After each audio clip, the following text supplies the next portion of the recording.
दोस्तों, मैंने कभी सपने में भी नहीं सोचा था कि मेरी जिंदगी इस तरह के रास्ते पर आकर ठहर जाएगी जहां रिश्तों का मतलब ही बदल जाएगा। मेरी शादी को 12 साल हो चुके थे, लेकिन माँ बनने की खुशी मुझे अभी तक नहीं मिली थी। घर वाले और आसपास के लोग हर दिन मुझे कुछ न कुछ कहकर परेशान करते थे। इन सब के बीच मेरे पति अजय हमेशा मेरे साथ रहे। लेकिन एक दिन हमारी जिंदगी में एक नया शख्स आया जिसका नाम था विक्रम, और उसने सब कुछ उलट पुलट कर दिया। दोस्तों, मेरा नाम राधिका है। मेरे पति मुझसे बहुत प्यार करते थे, लेकिन शादी के इतने सालों बाद भी हमारा कोई बच्चा नहीं हुआ। एक दिन हमारे पड़ोस में एक 50 साल का आदमी रहने आया। उसका नाम विक्रम था। शुरू से ही वह मुझे गौर से देखता था और उसकी नजरें मुझे अजीब लगती थीं। फिर धीरे धीरे उसने मेरे पति से दोस्ती बना ली और हमारे घर आने जाने लगा। मुझे समझ आने लगा कि वह मुझे किसी खास नजर से देखता है। एक रात जब अजय घर पर नहीं थे, विक्रम अचानक हमारे घर आ गया। उस रात जो हुआ, उसने मेरे मन पर गहरी ठेस पहुंचाई।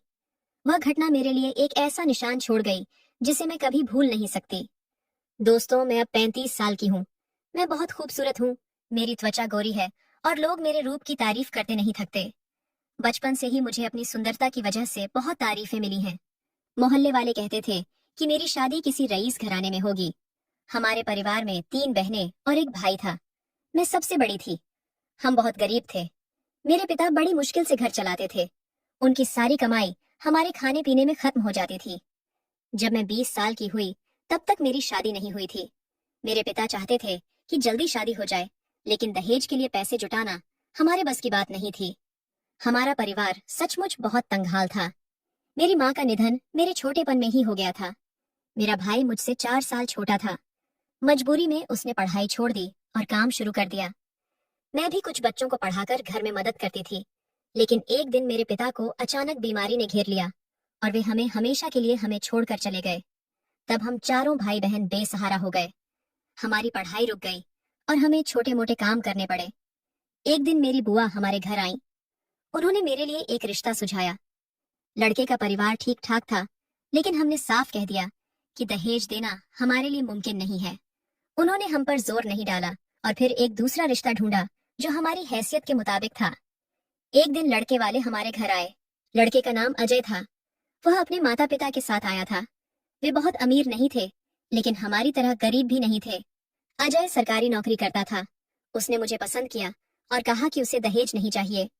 फिर मेरी बुआ और फूफा ने थोड़े पैसे इकट्ठे करके मेरी शादी करवा दी। शादी के समय बुआ ने मुझसे कहा था, ससुराल में चाहे जो हो जाए, लेकिन वहां से लौटकर मत आना। हमें तुम्हारे भाई बहनों की शादी भी करानी है। दोस्तों, मेरी शादी तब हुई जब मैं 23 साल की थी। मैं अपने नए घर में ढेर सारे सपने लेकर आई थी। शादी की पहली रात जब अजय कमरे में आए, तो उन्होंने बड़े प्यार से मुझसे बात की। वे मेरे बारे में सब कुछ जानना चाहते थे। मैं बहुत घबराई हुई थी, लेकिन उन्होंने मुझे सहज करने की कोशिश की। वे मुझे दोस्त की तरह समझना चाहते थे। वक्त के साथ मैंने अपने मन की बातें उनके साथ बांटनी शुरू की। उन्होंने भी अपनी जिंदगी की कई बातें मुझे बताईं। धीरे धीरे हमारा प्यार गहरा होता गया। मुझे बहुत खुशी थी कि मुझे ऐसा पति मिला। उस वक्त बुआ की बात याद आती थी, ससुराल से वापस मत आना। मैं सोचती थी कि इतने अच्छे इंसान को छोड़ना मेरे लिए नामुमकिन है। शादी को 6 साल हो गए थे। तब सास ससुर ने बच्चे के लिए दबाव डालना शुरू कर दिया। हमने बहुत कोशिश की, लेकिन कुछ हासिल नहीं हुआ। ससुराल वाले मुझे ताने मारने लगे। एक दिन सास मेरे पास आई और रोते हुए बोली, शादी को 6 साल हो गए, लेकिन तुम माँ नहीं बनी। हमें तो बंजर बहू मिली। उधर मेरे देवर की शादी की बात चल रही थी। जल्द ही एक लड़की पसंद कर ली गई और देवर की शादी हो गई। उसकी पत्नी प्रिया 2 साल में माँ बन गई। इसके बाद घर वालों और रिश्तेदारों ने मुझे और ताने देने शुरू कर दिए। मेरी गोद खाली होने की वजह से सब मुझे हेय नजरों से देखते थे। जब मेरा बच्चा नहीं हुआ, तो घर में या पड़ोस में कोई नहीं चाहता था कि मैं शुभ कामों में हिस्सा लूं। मोहल्ले में कोई अच्छा मौका होता तो मुझे बुलाया नहीं जाता। लोग कहते, ये तो बांझ है। मुझे लगता था कि मेरी कोई कीमत ही नहीं रह गई। देवरानी के बच्चे होने के बाद वह अपने बच्चों को मुझसे दूर रखती थी। वह मुझसे छोटी थी, लेकिन मौका मिलते ही मुझे चुभते हुए शब्द कहती थी। ससुराल का माहौल मेरे लिए हर दिन मुश्किल होता जा रहा था। देखते देखते देवरानी के 2 बच्चे हो गए। फिर भी उसका व्यवहार मेरे प्रति जरा भी नरम नहीं पड़ा। एक दिन मैं तानों से परेशान होकर रो रही थी। सास गुस्से में बोली, शादी को 12 साल हो गए, अब हम अजय के लिए दूसरी लड़की देख रहे हैं। जल्द ही उसकी शादी कर देंगे और इस बांझ को निकाल देंगे। उन्होंने नेहा नाम की लड़की से अजय की शादी तय कर दी। तब मुझे बुआ की बात फिर याद आई, ससुराल से वापस मत आना। बुआ ने मेरे भाई बहनों की शादी करवा दी थी। मैं कभी कभी उनसे फोन पर बात करती थी। बुआ ने कई बार कहा था कि डॉक्टर को दिखाओ। मैं गई भी, टेस्ट भी हुए, लेकिन अजय ने मुझे रिपोर्ट कभी नहीं दिखाई। मुझे शक होता था कि कमी मुझ में है या उनमें। एक दिन अजय ने अपनी माँ से कहा, माँ, मैं नेहा से शादी नहीं करूंगा। मैं राधिका से प्यार करता हूँ और उसके साथ रहूंगा। हम यह घर छोड़कर जा रहे हैं। उनके इस फैसले से सब हैरान रह गए। अजय ने मुझसे कहा, मैं तुम्हारे साथ आखिरी सांस तक रहूंगा। अपना सामान बांध लो। हमने सामान समेटा और एक किराए के घर में चले गए। उस घर का मालिक विक्रम था, 50 साल का एक अकेला आदमी। वहां जाने के बाद मैंने देखा कि वह मुझे अजीब नजरों से देखता था। वह मुझे ऊपर से नीचे तक घूरता रहता था। अजय ने भी विक्रम के व्यवहार में कुछ गलत देखा। शुरू में उसने हमारी मदद की, लेकिन वक्त के साथ मुझे उसकी नजरें परेशान करने लगीं। जब अजय घर पर नहीं होते, वह खिड़की से मुझे ताकने की कोशिश करता। मुझे डर और बेचैनी होने लगी। फिर विक्रम ने अजय से दोस्ती गहरी कर ली। एक दिन उसने अजय से कहा, मैं इस घर में अकेला हूँ। मेरी पत्नी 7 साल पहले गुजर गई। आपको किराया नहीं देना पड़ेगा। मैं हर महीने आपको कुछ पैसे दूंगा। बस मेरे लिए खाना बना देना, क्योंकि मुझे खाना बनाना नहीं आता और बाहर का खाना मुझे नुकसान करता है। अजय ने यह बात मान ली, क्योंकि इससे हमें फायदा था। इसके बाद विक्रम दिन में 3 बार खाने के लिए आने लगा। एक रात वह शराब की बोतल लेकर आया और अजय से बोला, आज मस्ती करते हैं। अजय ने मुझे भी बुलाया। मैंने पहले कभी शराब नहीं पी थी, लेकिन दोनों ने जोर दिया। मैंने पी ली और नशे में चूर हो गई। तब विक्रम मेरे करीब आने लगा और मुझे छूने की कोशिश करने लगा।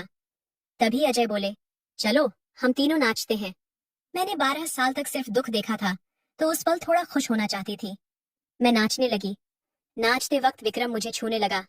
मुझे अजीब लगा, लेकिन अजय कुछ नहीं बोले, बल्कि वे इसे मजा लेते हुए दिख रहे थे। उस पल मुझे लगा कि हमारे रिश्ते का यह नया रूप सबके लिए अनोखा था। विक्रम मुझे अलग नजरों से देख रहा था और अजय इसे मानते हुए लग रहे थे। एक दिन जब अजय घर पर नहीं थे, विक्रम दोपहर में आया। उसने कहा, भाभी, आप बहुत सुंदर हैं। अजय बहुत खुशकिस्मत है कि उन्हें आप मिली। ये सुनकर मैं परेशान हो गई। मैंने धीरे से कहा, 12 साल हो गए, लेकिन मेरा कोई बच्चा नहीं हुआ। मेरी बात सुनकर उसने मेरा हाथ पकड़ लिया। मैं डर गई। फिर वह बोला, अगर आप चाहें तो मैं आपकी मदद कर सकता हूँ। उसकी बात से मैं सन्न रह गई, कुछ बोल नहीं पाई। खाना खाकर वह मुझे अजीब नजरों से देखता रहा और चला गया। धीरे धीरे वह हमारे परिवार का हिस्सा बन गया। अजय उसे बहुत मानते थे। वे कहते, विक्रम मेरे लिए सच्चा दोस्त है। परिवार से दूर रहकर मैं अकेला था, लेकिन उसने मेरी जिंदगी में रंग भरे। मैं उससे सब कुछ कह सकता हूँ। मैं सोचती थी, क्या अजय उसकी नजरों को नहीं देखते? फिर उसे रोकते क्यों नहीं? कुछ दिन ऐसे ही बीते। जब अजय नहीं होते, विक्रम आता और रसोई में मेरे पास खड़ा हो जाता। कभी मेरी कमर पकड़ता, कभी मुझे करीब खींचता। मैं डरती थी, लेकिन उसे रोक नहीं पाती थी।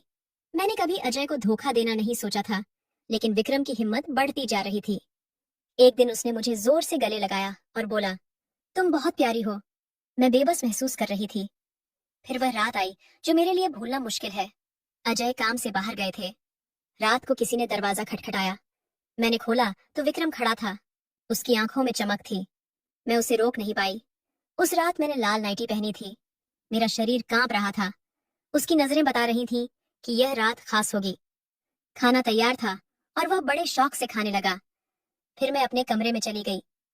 खाना खाकर वह मेरे कमरे में आया और मेरे पास आकर मुझे गले लगाया। उसने कहा, आज मैं तुमसे अपने दिल की बात कहूंगा। जब से तुम आई हो, मैं खुद को रोक नहीं पा रहा। मैं कुछ बोल नहीं पाई। मन में घबराहट थी। हिम्मत करके मैंने कहा, मैं शादीशुदा हूँ। अपने पति को धोखा नहीं दे सकती। उसने कहा, यह धोखा नहीं है। मैंने सख्ती से कहा, मैं अजय के लिए वफादार हूँ। हमारे रिश्ते में किसी तीसरे की जगह नहीं। हम बच्चे पैदा करने की कोशिश कर रहे हैं। भगवान चाहेगा तो मैं माँ बनूंगी। तब उसने एक कागज मेरे सामने रखा। उसकी आंखों में दर्द था। मैंने कागज पढ़ा तो मेरी आंखें भर आईं। यह एक मेडिकल रिपोर्ट थी जिसमें लिखा था कि अजय पिता नहीं बन सकते।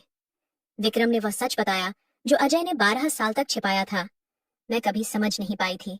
ससुराल में उनकी दूसरी शादी की बात भी हुई थी। ये सब सुनकर मैं स्तब्ध थी। विक्रम बोला, मैं तुम्हारा दुख नहीं देख सकता। तुम्हारी हर मुश्किल हल करना चाहता हूँ। मैंने कहा, तुम यहाँ से जाओ, पहले मैं अजय से बात करूंगी। उस रात वह चला गया। मैं अकेले रहना चाहती थी। इतने सालों का छुपा सच सामने आया था। जब अजय लौटे, मैंने सब बताया। उन्होंने सिर झुकाकर माफी मांगी। बोले, मैं तुमसे बहुत प्यार करता हूँ। ये सच इसलिए छिपाया ताकि तुम मुझे न छोड़ दो। तुम्हारे बिना मैं नहीं जी सकता। फिर वे बोले, समाज ने तुम्हें बहुत कुछ कहा, हमें जवाब देना है, इसलिए मैंने विक्रम को भेजा। वह तुम्हें चाहता है, हम तीनों परिवार बना सकते हैं। उनकी बात सुनकर मैं रो पड़ी। यह मानना मुश्किल था। वे मुझे समझाते रहे। बोले, रिश्तों में इंसानियत सबसे बड़ी होती है। तुम चाहो तो विक्रम को शामिल कर सकती हो। कुछ दिनों तक वे मुझे मनाते रहे। आखिरकार मैं मान गई। मुझे लगा कि दोनों मुझसे सच्चा प्यार करते हैं और मेरी इज्जत करते हैं। कुछ वक्त बाद मुझे पता चला कि मैं गर्भवती हूँ। जब बच्चा हुआ तो जिन लोगों ने मुझे ताने मारे, उनके मुंह बंद हो गए। सास ससुर ने हमें घर बुलाया, लेकिन अजय ने मना कर दिया। बोले, हम यहीं रहेंगे, उनसे दूर से रिश्ता रखेंगे। सास मुझे इल्जाम लगाने लगी कि मैंने उनके बेटे को छीन लिया, लेकिन सच यह था कि अजय अब वहां नहीं जाना चाहते थे। वे विक्रम के साथ रहना पसंद करते थे। दोनों में गहरा रिश्ता बन गया था। अजय चाहते थे कि हमारा यह छोटा परिवार हमेशा साथ रहे। मेरी जिंदगी एक अनोखे रिश्ते में चल रही थी, जहां सिर्फ पति पत्नी नहीं, बल्कि एक तीसरा शख्स भी हमारा हिस्सा था। विक्रम सिर्फ परिवार का हिस्सा नहीं था, वह मेरे और मेरे बच्चे की हर जरूरत का ख्याल रखता था। इस अनोखी जिंदगी में मैं सचमुच खुश थी। मुझे कुछ भी कम नहीं लगता था। मैं प्यार और सुकून से अपनी जिंदगी जी रही थी। तो दोस्तों, यह थी मेरी कहानी। आपको ये कहानी कैसी लगी, कमेंट करके जरूर बताना। धन्यवाद।